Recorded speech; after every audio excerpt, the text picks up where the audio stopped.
Bonsoir. Je m'appelle Jérémy, je suis le directeur de Bibliothèques sans frontières, une ONG que nous avons fondée il y a maintenant 8 ans avec l'historien Patrick Veil. Alors oui, je vois vos mines, pas très réjouites. Les bibliothèques, c'est vrai, c'est pas très glamour, c'est pas très innovant.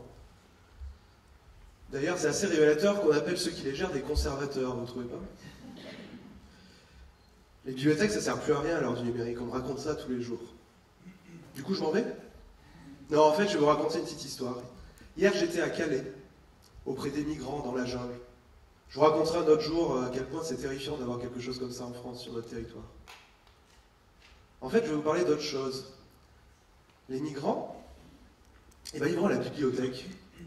Et vous savez ce qu'ils trouvent à la bibliothèque? Une connexion Internet, pour parler avec leur famille sur Skype, de l'électricité pour recharger leur téléphone, des cours de français et d'anglais. Et vous pensez que si on leur demande à eux à quoi ça sert une bibliothèque, ils ne répondront rien? Et savez-vous pourquoi Bill Gates, il y a 15 ans, a créé sa fondation?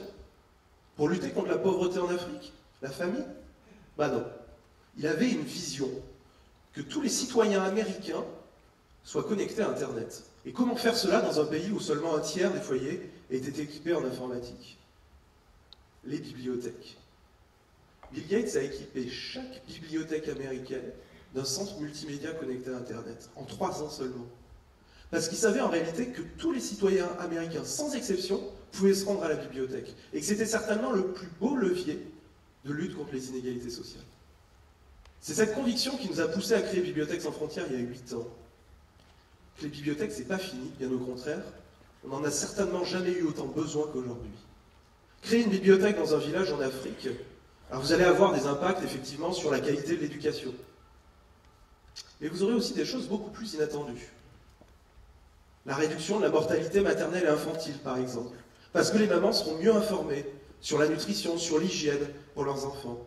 Vous augmenterez aussi les rendements agricoles, on en parle. Parce qu'on aura des agriculteurs, des paysans qui seront mieux informés sur la qualité de leurs produits, sur les cycles de production. En ville, partout, les bibliothèques boostent l'emploi, l'entrepreneuriat, que ce soit à Paris, à Rio ou à Jakarta. En 8 ans, avec Bibliothèques sans frontières, nous avons soutenu plus de 300 bibliothèques dans 20 pays à travers le monde. Et nous avons un impact transversal sur l'ensemble des objectifs de développement du millénaire. On peut dire que plus d'1 million de personnes vivent mieux grâce aux bibliothèques que nous avons soutenues. Oui, mais voilà, dans les pays en voie de développement, les bibliothèques sont souvent très pauvres, très isolées, manquent de ressources, les États sont trop fragiles pour les soutenir. Alors comment construire des modèles de bibliothèques durables, soutenables? Alors là, je pense que vous me voyez venir, je vais vous parler d'entrepreneuriat social. Mais en fait, je vous propose de faire un petit détour avant. En réalité, vous le savez, l'histoire est souvent capricieuse et c'est bien souvent dans les situations les plus difficiles que jaillit l'innovation. Alors je vous propose de partir en Haïti.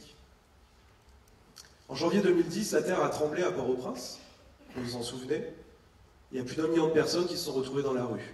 Nous, on travaillait avec des partenaires sur le terrain avant la catastrophe. Et quand le séisme est arrivé, ils nous ont appelés pour les aider à reconstruire et à créer des bibliothèques sous tente dans les camps de déplacés. Alors oui, on s'est posé la question que tout le monde se pose, est-ce que c'est vraiment prioritaire, nécessaire de créer des bibliothèques quand tout est par terre? C'est le terrain, la pratique qui nous a appris que oui, c'est absolument essentiel.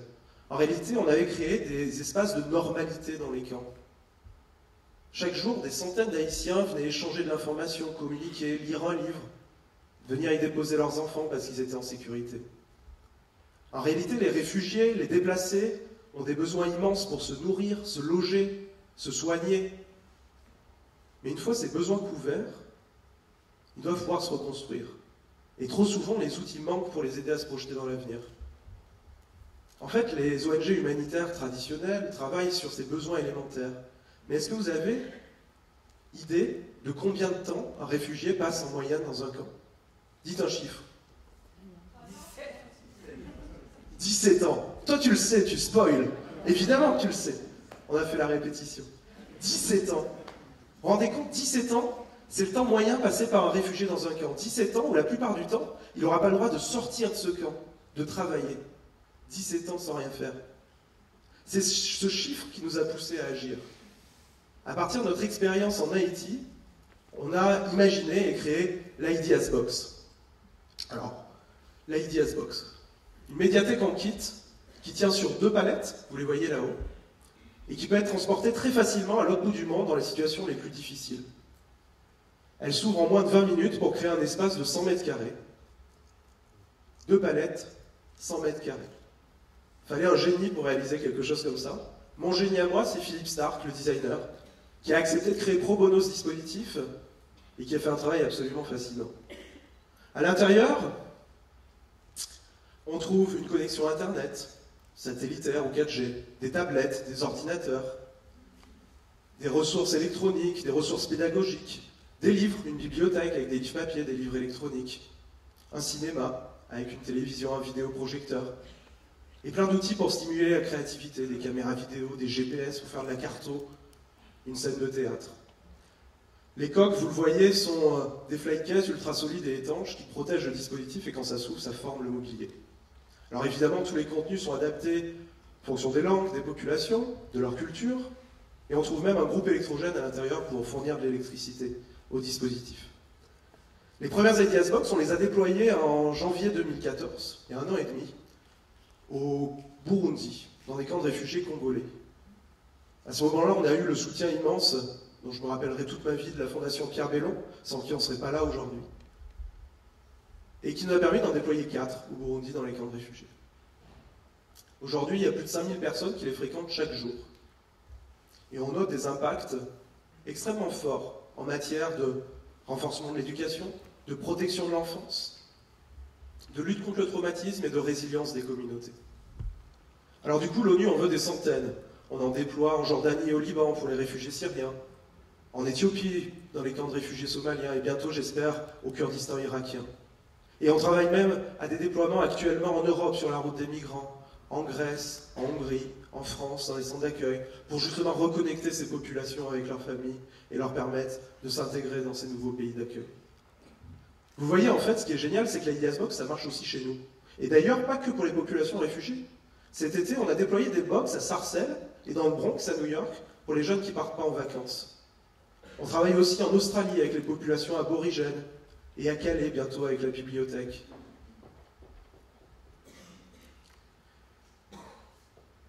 En fait, sans vraiment nous en rendre compte, on a inventé la bibliothèque du XXIe siècle.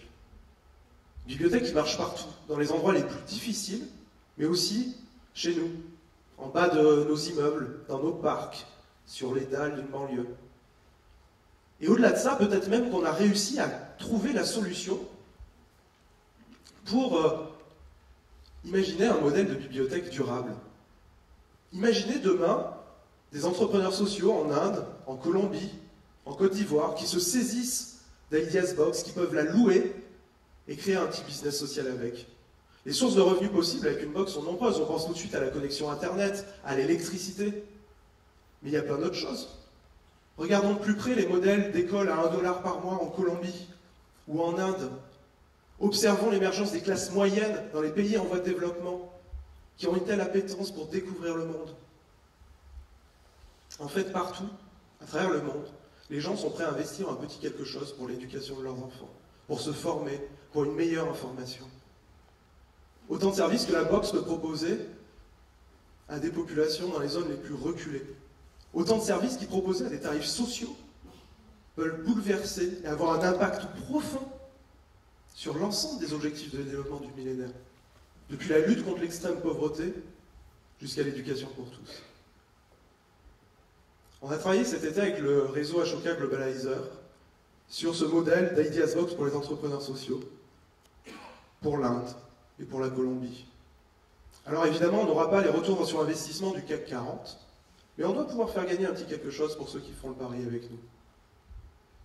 Autant vous dire que pour moi, devenir Ashoka Fellow aujourd'hui, c'est évidemment un immense honneur, mais c'est une grande opportunité. Non seulement parce que c'est le bon moment, mais aussi parce que c'est tout un nouveau monde qui s'ouvre à moi. J'ai passé ma vingtaine à créer une ONG, et j'ai envie de dédier ma trentaine à construire une entreprise sociale. Alors il me reste 1 minute, tu me la donnes cette minute? Il me reste 1 minute pour vous dire qu'en 1 minute, vous pouvez nous faire gagner 500 000 €. C'est pas rien quand même. Allez! Bibliothèques sans frontières est finaliste du Google Impact Challenge cette année. le Google Impact Challenge pose ses valises en France et récompense des projets à hauteur de 500 000 euros. Alors il y a une grande campagne de vote qui est ouverte, il y a 10 projets finalistes, dont l'Ideas Box, et vous pouvez voter jusqu'au 8 octobre pour votre projet préféré. Je sais que ce soir, votre projet préféré, c'est l'Ideas Box.